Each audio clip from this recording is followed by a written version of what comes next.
Welcome to Anime Logbook. Ang kwento ng bawat episode, sinusulat natin. Let's dive in.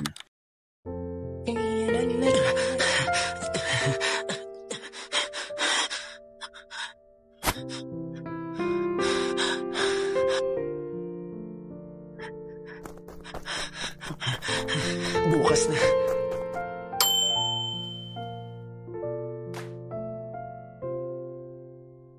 Isang araw na lang.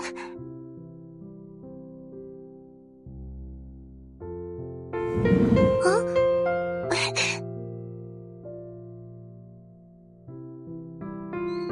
Pambihira ka naman. Umuwi ka nga pero hindi ka naman pumapasok ng eskwelahan at puro ka nalang hilata dyan maghapon. Ako na lang pong maglilinis ng kwarto. Iwan niyo na po ko. Ay, bahala ka. Nakakainis. Pasensya na. Pasensya na. Hello? Oh, Yukiatsu. Sabi ni Popo, may kakaibang nangyari raw kagabi. Tingin mo na yun. Wala akong ideya. Ako rin, hindi ko alam. Ganito, magkita na lang tayo bukas dun sa may istasyon. Hay nako, Tsurumi. Hindi mo pa ba alam? Tingin namin lahat dito, ikaw lang ang nakakakilala kay Matsuyuki. Taas 181 centimeters, timbang 60 kilos, paboritong pagkain niya Tsuhashi cake. Ha? Mahilig siya sa cross-dressing. Cross-dressing? Sandali! Hindi pa tayo tapos sa pinag-uusapan natin. Huh? Tsuro ko! O bakit? Huwag ka nga magkwento ng kung ano-ano tungkol sa akin. Kahit pa sabihing... Masakit to.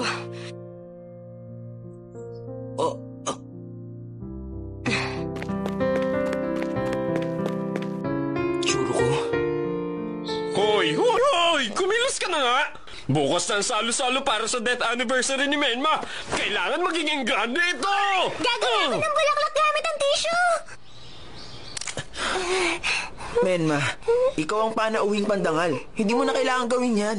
Pero masaya tong gawin! Wow! Ang galing mo, Menma! Ay! O, Jintan! Huwag ka lang manood dyan! Gumawa tayo ng trash box gamit ang mga flyers! Trash box? Di ba dati? Palpak ako at hindi ako magaling sa klase natin. Huh? Ang alam ko lang, ang magpatawa sa klase. Pero, sinali niyo pa rin ako sa grupo niyo, Jintan. Kahit na ang kaya ko lang gawin, ay ang panoorin kayong lahat. Ang panoorin lang kayo ng may paghanga. Popo. Wala yun!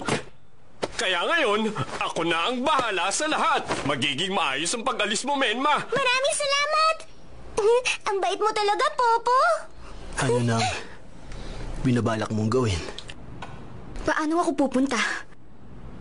Hanggang kailan ba nila ililihim sa akin ng lahat? Hanggang sa makontento sila? Pupunta ako. Bakit? Bakit mo gagawin yun sa Ano ba? Huminahon ka! Sandali, Mama. Alam niyo ba kung gaano na ako katangkad ngayon?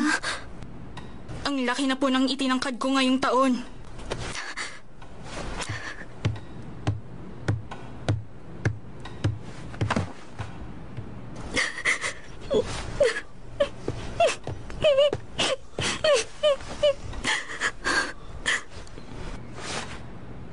Pareho kayo ni Saa.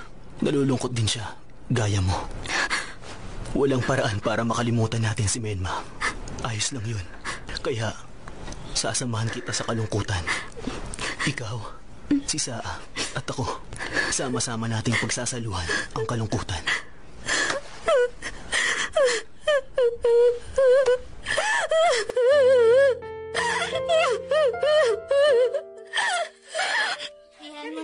Ano kaya ang nangyayari? Pag napalipad ng rocket? Lagi kong iniisip na magiging ayos na ang lahat pag nawala na si Menma. Kung wala siya rito, ako na ang magiging pinakamalapit kay Jinta. Pero, hindi yun ang nangyari. Kikain mo na lang yan. Noong nawala na si Menma, parang mas lalong napalayo sa akin si Jintan. Oo, naging mas malapit kami ngayon. Pero, dahil pa rin yun kay Menma. Ipagpasalamat mo yun. Ha? Wala, si Churo ko. Hello? Pupunta ka ba sa hideout ngayon? Kasama mo ba si Anaru? Ha? Oo, kasama ko. Talunan ka. Huh? Si Churo ko? Kahit sabihin mo pang gusto mong makapunta na ng langit si Menma, nayayanig ka na naman sa takot. Hindi. Napakahina mo. Natatakot ka kaya tinatakasan mo si Menma at sumasama ka kay Anaru. Ayaw mo na ikaw lang ang maging miserable. O no, tama ba ako? Naalala ko na kung ano ang huling sinabi sa atin ni Menma nung huling tawag niya.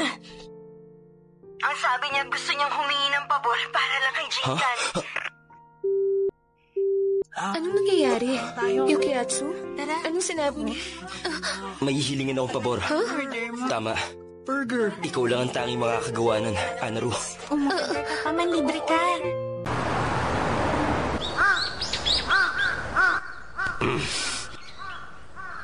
Bakit wala pa sila rito? Ayos lang, makikita rin natin sila bukas. Magsimula na kaya tayo kahit wala sila? Sandali, pupuntahan ko sila.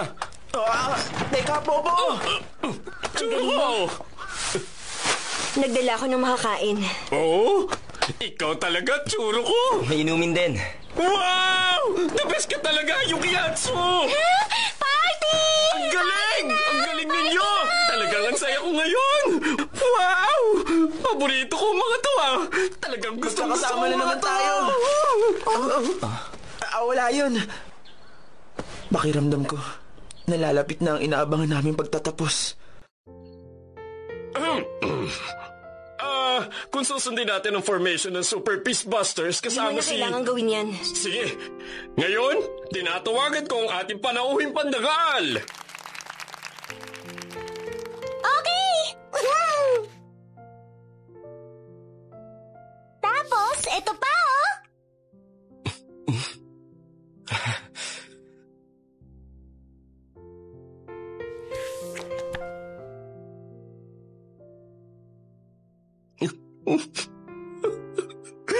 At siya nagtatapos ang talumpati ni Menma! Uy, Menma! Gusto mo ba? Kulay pula yan. Hindi na ako pwede sa mga maanghang. Kaya ayoko. Maanghang yan eh. Hindi ito manghang, kaya sige na. Kumuha ka na. Ayoko nga eh. Ang kulit mo Wala talaga, bang entertainment? Popo. Ha? Kakain lang ba tayo at iinom? Hindi ba party ito? Gumawa tayo ng kakaiba. Minsan lang to. Sige! Ano namang klaseng entertainment? Teka, paano kung balikan natin yung nangyari nung araw na yun? Subukan nating gawin ulit ang nangyari rito nung araw na yun. Lahat ng mga nangyari noon, Yukiatsu. hindi yan nakakatuwa! Anong maganda sa pag-ulit sa... Anaru!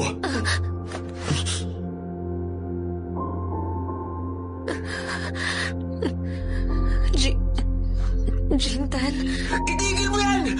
mahal mo ba si Menma? Ano bang... Sabihin mo na. Nandito rin si Menma, di ba? Lakasan mo ang sagot. Yukiatsu! Sabihin mo na. Sabihin mo na. Sabihin mo na.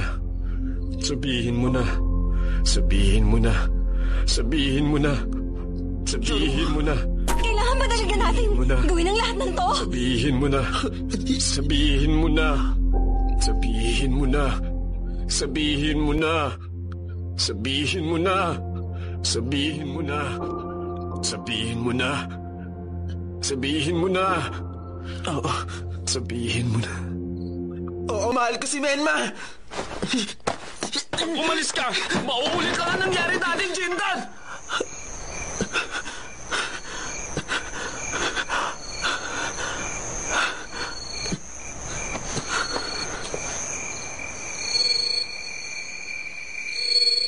Nakaupo lang si Menma habang tumutulo ang kanyang mga luha.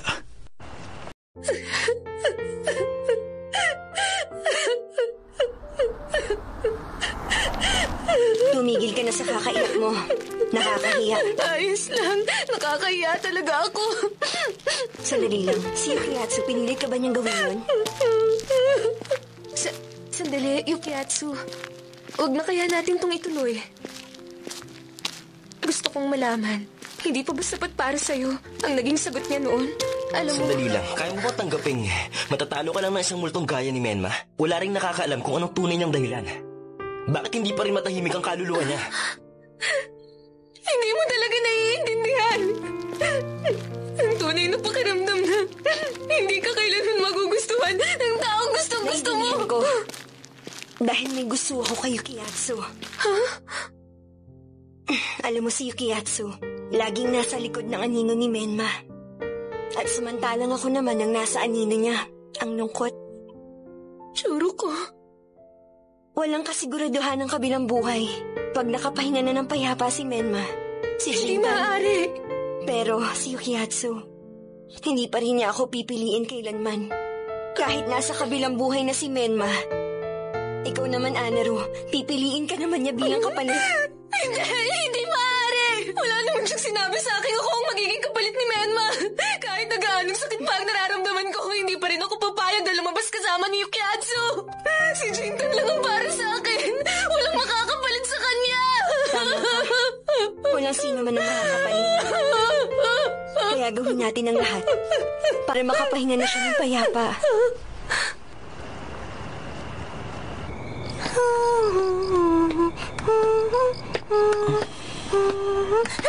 Sandali lang, Jintan. Patawad, Jintan, ha? Kung sakaling pinilit kita kanina. Popo. Pakiramdam ko kasi, parang bumalik ang nangyari nung araw na yun. Hindi ba? Bumalik ang mga pangyayari noon. Hoy, Jintan! Seryoso ka ba talaga kanina? Alam mo, ang tatawa kasi niyan... Mahal rin ni Menma si Jintan! pero hindi lang ito. Isang relasyon sa pagitan ng dalawang magkaibigan. Oo, alam ko. Yun ang pakiramdam na gusto mong pakasalan ng isang tao, hindi ba? Siguro kung si Menma, lumaki lang na normal. Iniisip ko talaga kung maaaring si Menma, pipiliin mo siyang maging asawa mo, Jintan? Alam mo, hindi naman kailangan maging normal. Maganda kung hindi ka naaalis. Kahit na hindi ka mamahinga ng payapa. Jintan? Talaga bang sinabi ko ito?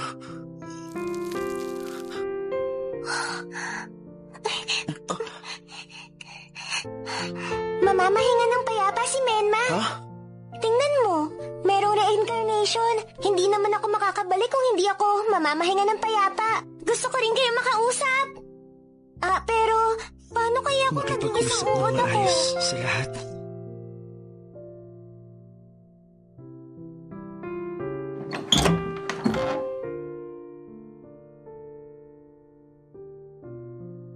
Alam mo, Menma, gusto ko malaman kung anong sinabi mo kay Jintan nang sabihin niyang mahal ka niya. Hindi. Sinabi niya sa akin na gusto niyang humingi ng pabor para kay Jintan. Alam ko na ang sagot. Mahal kita, Menma! Kahit na alam ko ito. Bahala na. Mamahinga ka ng payapa. Pakiusap, Menma.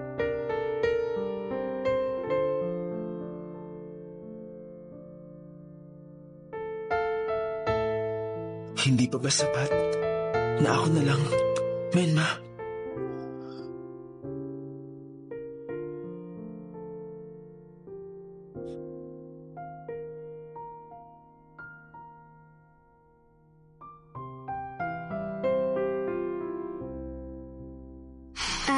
Menma, alam mo bang tungkol sa reincarnation? Reincarnation? Oo, kahit na dumating ang hangganan, pwede ka pa rin makabalik dito sa mundo natin bilang isang sanggol. Pwede ka rin bumalik dito sa mundo natin bilang isang kuting o kaya naman isang buto, Menma. Kaya naman, hindi ka malulungkot. Wow! Ang galing! Pero may isang bagay lang. Isang bagay lang.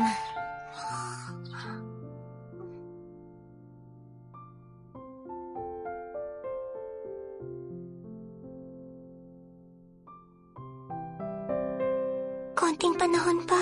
Saglit na lang, Auntie. Magpapalipad na rin sila ng kwitis. Kaya hintay lang.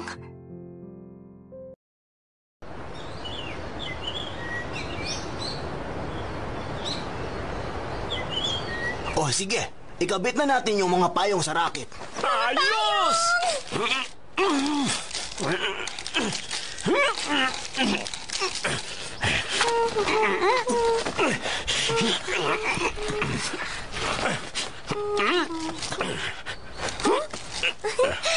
Menma.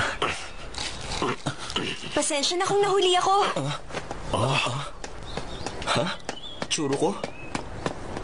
Wow! Ang cute! Yung itsura niya parang namaliit pa siya. Anong nangyari? Nagbago ng pananaw ko. Biro lang. Alam ko. Jintan, pakihawak nga to. Ganito lang. 1, 2. Kumusta? Buti nakapunta ka.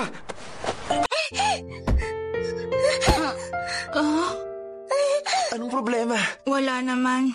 Parang may pamilyar na bagay lang akong naamoy eh. Inimbitahan mo si Saa, Jintan? Oo.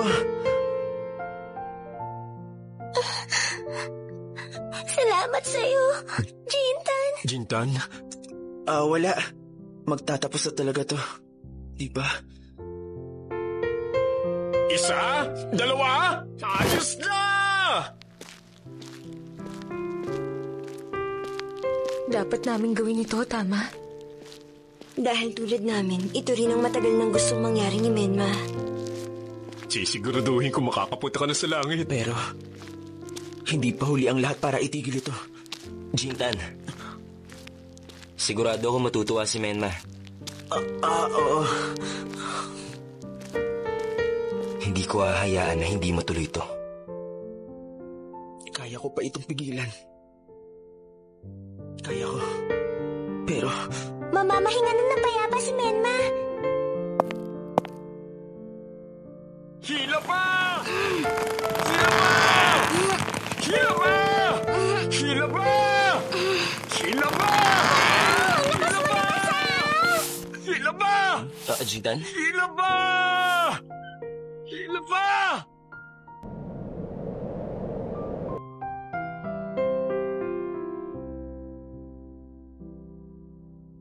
Ngayon, sisindihan na lang natin to. tama. Magaling ang ginawa nyo. Wala ba kayong ibang sasabihin sa kanya? Nandito rin ang kapatid niya. Oo nga pala. Ako may sasabihin. Menma! Nag-enjoy talaga ako ng sobra! Maraming salamat sa lahat! Hoy, Jintan, ikaw naman.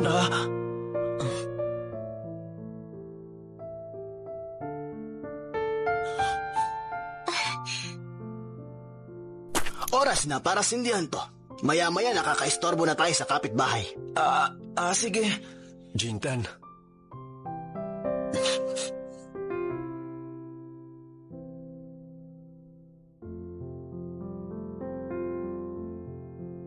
Tama ba to? Kaya ko pang pigilan.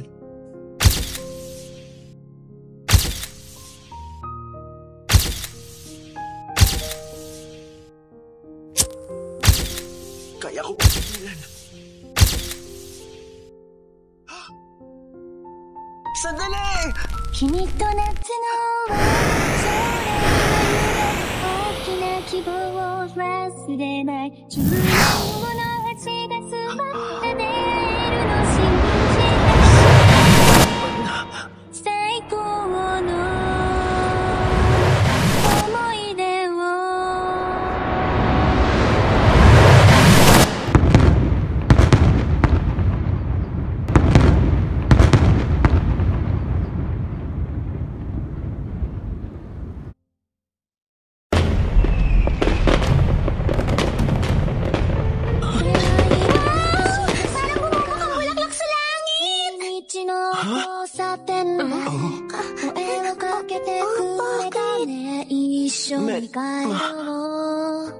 Nandyan pa siya?